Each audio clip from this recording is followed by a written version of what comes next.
Hello my dear friends, आज की class में हम डिस्कस करेंगे question number 10। What are the contents of the project report. Project report जब बनाते हैं तो उसके क्या क्या कंटेंट्स लिए जाते हैं, क्या क्या कंटेंट्स होते हैं। तो अगर अच्छे से प्रोजेक्ट रिपोर्ट बनानी है, अगर सक्सेस होना है उस पर्टिकुलर प्रोजेक्ट में, तो प्रोजेक्ट रिपोर्ट बनानी होती है और उसको उसकी ग्रेट केयर भी करनी होती है, अच्छे से उसको बनाना होता है और सब चीज़ों को देखते हुए बनाई जाती हैं ताकि प्रोजेक्ट रिपोर्ट जो बना रहे हैं वो सक्सेस हो। तो इसमें कौन कौन सी चीज़ें होती हैं। फर्स्ट ऑफ ऑल, एक अच्छी प्रोजेक्ट रिपोर्ट बनाने के लिए फर्स्ट ऑफ ऑल ऑब्जेक्टिव क्या है एंड स्कोप क्या है रिपोर्ट का। तो इसके अंदर क्या आएगा, objective and scope of the report. फिर उसके बाद प्रमोटर प्रोफाइल, यानी कि such as a family background, education, qualification, past experience of the service, business और इंडस्ट्री, प्रोजेक्ट रिलेटेड एक्सपीरियंस। ठीक है,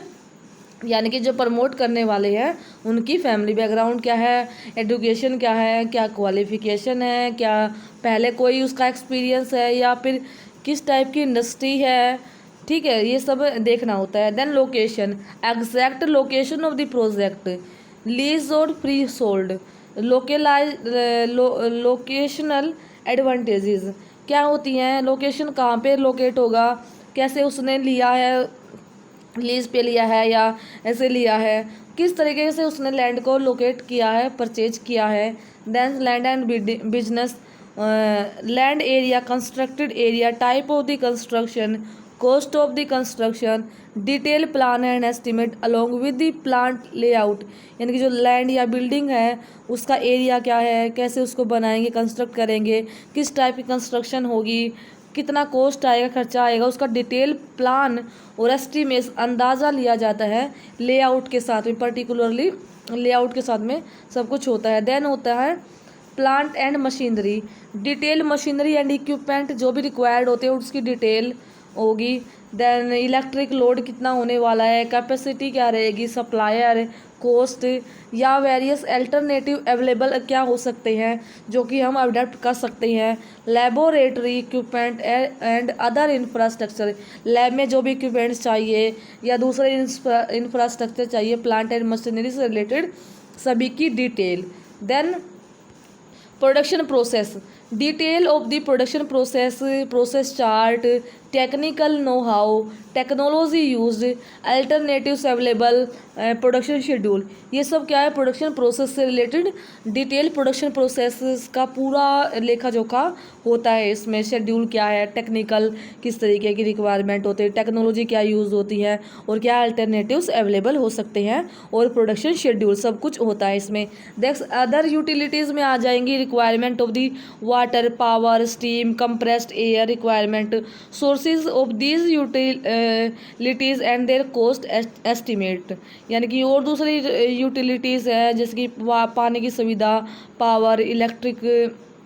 स्टीम या कंप्रेस्ड एयर जो भी हमें चाहिए, तो क्या वहाँ पे सोर्सेज अवेलेबल है, क्या वहाँ पे यूटिलिटी है और उनकी क्या कॉस्ट आ जाएगी। देन होता है raw material, requirement of the raw material, sources, prices, properties of the raw material, alternative raw material अगर चाहिए, जो भी अगर हो सकता है तो टाई सेटअप अरेंजमेंट किए जाते हैं अगर होंगे, एंड किस तरीके से प्रोक्योरमेंट हो सकता है, किस तरीके से हम रॉ मटेरियल को अपने प्लांट तक लेके आ जा सकते हैं, तो इस तरीके से कैसे हम उसको प्रोक्योर करते हैं। नेक्स्ट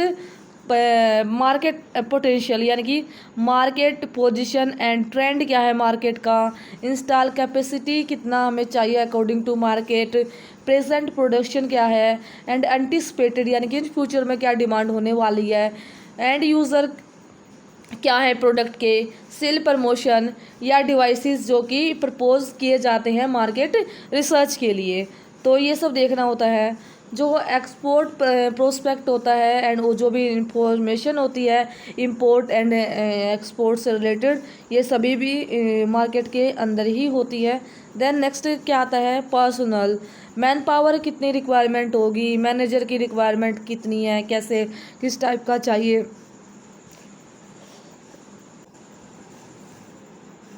मैनेजर कैसा चाहिए, स्किल्ड चाहिए, सेमी स्किल्ड, या किस टाइप की रिक्वायरमेंट है मैन पावर की। सोर्स कहाँ से आएगा मैन पावर का,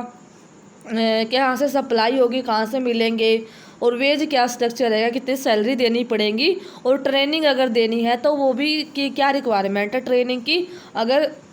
ये सभी कॉस्ट क्या है टोटल कॉस्ट के अंदर आएंगी। फिर आती है फाइनेंशियल इम्प्लीकेशंस, जिसके अंदर फिक्स्ड एंड वर्किंग कैपिटल, को investment and breakup the project cost in term of the cost of land, building, machinery, miscellaneous asset में उसको काउंट करते हैं, और ये प्रिलिमिनरी एक्सपेंसेस या कंटीजेंसीज होती हैं। ठीक है। देन आता है सोर्सेज ऑफ द फाइनेंस, यानी कि contribution of the promoter, funds raised from the bank और other financial institutions and their terms and condition, यानी कि कहाँ से लोन लेंगे, कौन कौन प्रमोट कर रहा है, उनका क्या कंट्रीब्यूशन है, किसने पैसा लगाया है, कहाँ कौन से बैंक से मिलेगा, और कौन कौन से दूसरे इंस्टीट्यूशन हैं जहाँ से हमें हेल्प मिल सकती है, और उनकी टर्म एंड कंडीशंस क्या हैं जो कि हमें माननी पड़ेंगी। देन होती है financial viability of the project, in order to adjust the profitability of the project to be set up a projected profit and loss account indicating likely sale revenue, cost of the production, allied cost and profit should be prepaid. ठीक है।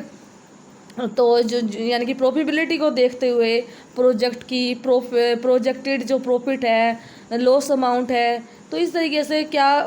Sales हो सकता है, revenue, cell का क्या revenue हो सकता है, प्रोडक्शन की कॉस्ट है, या जो भी कॉस्ट है सभी को प्रिपेयर किया जाता है। एक प्रोजेक्टेड बैलेंस शीट बनाई जाती हैं, कैश फ्लो स्टेटमेंट भी प्रिपेयर किया जाता है, जिसमें इंडिकेट किया जाता है कि फाइनेंशियल पोजीशन क्या है और रिक्वायरमेंट क्या है, अलग अलग स्टेज जो कि प्रोजेक्ट की होने वाली हैं वहाँ पे क्या क्या पोजीशन है फाइनेंस की। फिर साथ साथ ये भी देखा जाता है ब्रेक इवन एनालिसिस को देखा जाता है, जो कि प्रेजेंट किया जाता है प्रोजेक्ट रिपोर्ट में एट द ब्रेक